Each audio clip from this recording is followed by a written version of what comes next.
আসসালামু আলাইকুম প্রিয় শিক্ষার্থীরা, তোমরা ইতোমধ্যে সংখ্যার পরিচিতি এবং সংখ্যার গঠন নিয়ে জেনে ফেলেছো। আজকে আমরা কথা বলবো, মনে আছে সংখ্যার পরিচিতি আমি তোমাদেরকে বলেছিলাম যে বিভাজ্যতার সম্পর্কে আমাদের জানতে হবে, কারণ কোনটা মৌলিক সংখ্যা কোনটা যৌগিক সংখ্যা এই জিনিসগুলো আমাদেরকে বের করতে এটার প্রয়োজনীয়তা রয়েছে। তাই আজকে পর্ব 1 অর্থাৎ বিভাজ্যতার নিয়মটাকে আমরা দুই ভাগে ভাগ করেছি, পর্ব 1 এবং পর্ব 2। আচ্ছা, এখানে আমরা মূলত কয়েকটি সংখ্যার বিভাজ্যতার নিয়ম সম্পর্কে জানবো।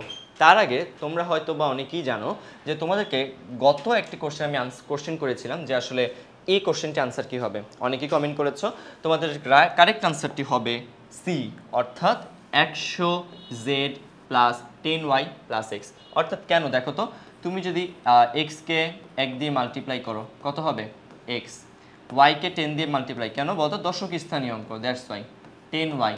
আরেকটা রয়েছে জেড অর্থাৎ শতক স্থানীয় অঙ্ক অর্থাৎ 100, কত হবে বলো 100z। এবার যদি তুমি সবগুলোকে যোগ করে দাও 100z plus 10y plus x, অর্থাৎ এই হলো আমাদের সংখ্যাটা 100z plus 10y plus x. অর্থাৎ এখন যদি আমি তোমাকে বলি একক স্থানীয় অঙ্ক হচ্ছে 5, দশক স্থানীয় অঙ্ক হচ্ছে 2, শতক স্থানীয় অঙ্ক হচ্ছে 3, তাহলে কি হবে বলো তো 300 যোগ 20 যোগ 5 অর্থাৎ 325, তাই না? ওকে, তাহলে বুঝে ফেলেছো। ওকে, এটা ছিল আমাদের গত ক্লাসের একটি ম্যাথ যেটা তোমরা সবাই সলভ করেছো। এখন আমরা কথা বলবো বিভাজ্যতা নিয়মের পর্ব 1। আমরা মূলত পর্ব 2টা মিলে আমরা হচ্ছে প্রায় তোমার 1 থেকে শুরু করে আমরা 12 পর্যন্ত প্রত্যেকটি সংখ্যা 7 বাদে প্রত্যেকটি সংখ্যার বিভাজ্যতা নিয়ম সম্পর্কে জানার চেষ্টা করব। তো আজকে ফার্স্টে আমরা জানার চেষ্টা করব 2, 4, 5 এবং 10 সম্পর্কে। চলো দেখি। আচ্ছা, 2 কি বলো তো? 2 দ্বারা বিভাজ্যতার নিয়ম এই জিনিসটা আসলে, আচ্ছা ফার্স্টে আমাদেরকে জেনে নিতে হবে যে 1 কি। 1 হচ্ছে আমাদের একটি মানে সব সংখ্যার সাথে যায়, তাহলে 1-এর আলাদা কোনো কিছু নাই, 1 দ্বারা সব কিছু সংখ্যাই বিভাজ্য, কারণ যে কোনো সংখ্যাকে আমি যদি 1 দিয়ে গুণ করি আমি সেই সংখ্যাটাই পাবো। আচ্ছা, এবার আমি যদি কথা বলি 2 নিয়ে, 2 জিনিসটা কি? সকল জোড় সংখ্যা, সকল জোড় সংখ্যা তুমি 2, 4, 6, 8, 10, 12, 16 যা রয়েছে, অর্থাৎ 2 ঘর পর পর যে সংখ্যাগুলো রয়েছে সব সংখ্যা, অর্থাৎ যে সকল সংখ্যা একক স্থানীয় অঙ্কতে, মনে পড়েছে আমরা গত ক্লাসে পড়েছি একক স্থানীয় অঙ্ক, একক স্থানীয় অঙ্কতে 0 কিংবা 2 কিংবা 4, 6 এবং 8 এই 5টি সংখ্যা রয়েছে, সেই সকল সংখ্যাই হচ্ছে 2 দ্বারা বিভাজ্য। আচ্ছা ভাইয়া, শুধু 0 কি 2 দ্বারা বিভাজ্য? তা বলি নাই, আমি বলেছি একক স্থানীয় অঙ্কতে, অর্থাৎ ধরো 10, এই যে দেখো লাস্টে 0 রয়েছে, তার মানে এটা 2 দ্বারা বিভাজ্য। অর্থাৎ আমরা সবাই বুঝে ফেলেছি যে 2 দ্বারা সংখ্যাগুলা এটা কোনগুলো হবে, এবং এটা আমরা সবাই পারতাম। আচ্ছা, এবার আমি তোমাদের সাথে কথা বলবো হচ্ছে 4-এর নিয়মটা। ভাইয়া 4-এর নিয়মটা কিভাবে বের করা যায় বা কিভাবে করব একটু যদি বলে দিতেন। আচ্ছা, 4-এর নিয়মের ক্ষেত্রে প্রথমেই হচ্ছে, ভাইয়া এগুলো আমি তোমাদেরকে শেখাচ্ছি শর্টকাট, তোমরা হয়তো অনেকে অনেক কিছু জানো, তোমার ক্যালকুলেটর ব্যবহার করে ভাগ করতে পারো, কিন্তু অ্যাডমিশন টেস্টে কিংবা চাকরি পরীক্ষায় কিংবা যে কোনো প্রতিযোগিতামূলক পরীক্ষায় ইউজুয়ালি আমাদেরকে ক্যালকুলেটর ইউজ করতে দেয় না। দ্যাটস ওয়াই আমরা কিন্তু ক্যালকুলেটর ছাড়াই জানার চেষ্টা করব। ওকে, তার মানে কি এটা 4?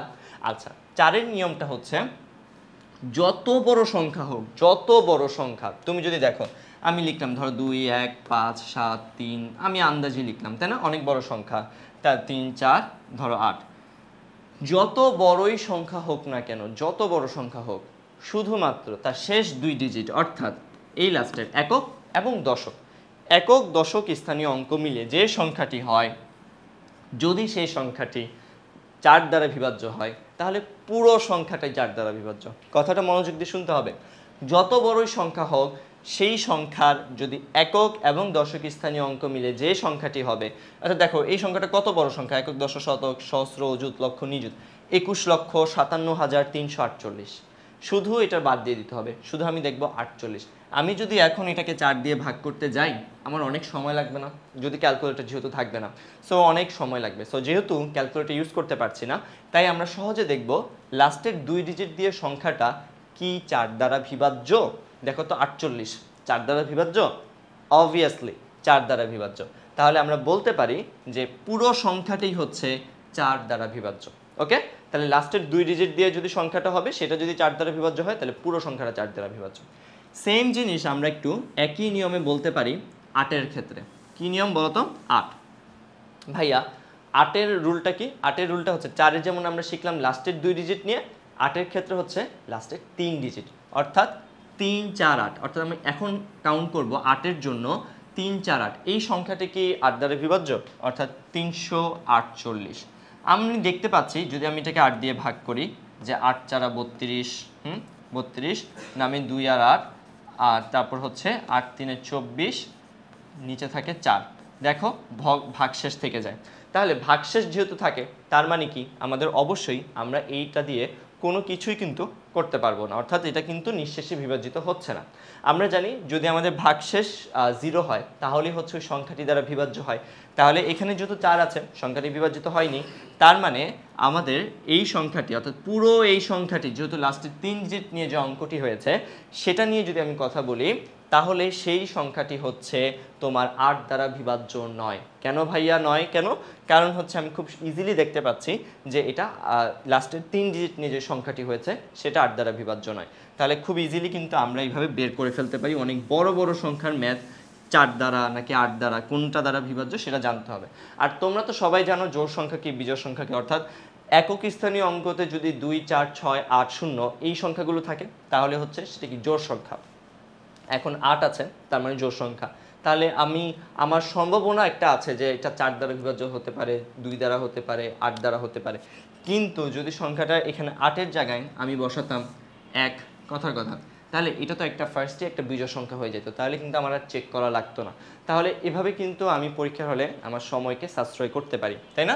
আচ্ছা, তাহলে আমি 2 4 8 এই জিনিসগুলো নিয়ে আমাদের আইডিয়া হয়ে গেল 2 4 8। এবার আমরা দেখব 5-এর নিয়ম। 5 দ্বারা বিভাজ্য কোন সংখ্যাগুলো বলতো? যদি একক স্থানীয় অঙ্কতে 0 কিংবা 5 দুইটার একটা যদি থাকে একক স্থানীয় অঙ্কতে, তাহলে আমি বলতে পারবো সংখ্যাটি 5 দ্বারা বিভাজ্য। সংখ্যাটি কি দ্বারা বিভাজ্য বলতো? 5 দ্বারা বিভাজ্য। তাহলে আমি বলতে পারছি, ধরো আমি এখন অনেক বড় একটা সংখ্যা লিখলাম 2 1 ডট ডট ডট, লাস্টে লিখলাম 4 0। দেখো লাস্টে 0 রয়েছে, তার মানে কি সংখ্যাটি 5 দ্বারা বিভাজ্য। যদি আমি এখন লিখতাম 405, লাস্টে 5 রয়েছে, সংখ্যাটি 5 দ্বারা বিভাজ্য। তাহলে 5-এর নিয়মটা খুবই ইজি, লাস্টে যদি 0 কিংবা 5 থাকে তাহলেই হবে। আচ্ছা, 10-এর নিয়মটা কি বলতো? 10 দ্বারা বিভাজ্য নিয়মটা কি? 10 দ্বারা বিভাজ্য নিয়মটা হচ্ছে যত বড়ই সংখ্যা হোক না কেন, শুধু যদি লাস্টে 0 থাকে আর কিছু লাগবে না। একক স্থানীয় অঙ্কতে যদি 0 থাকে, অন্য কোনো সংখ্যা থাকলে কিন্তু হবে না, শুধু 0 থাকলেই সংখ্যাটা 10 দ্বারা বিভাজ্য। তাহলে 5 এবং 10-এর নিয়মটা কিন্তু আমরা জেনে গেলাম। আচ্ছা, এবার আমি যদি তোমাদেরকে বলি যে আমরা কি কি দেখলাম বলো তো? 2 4 8 5 10।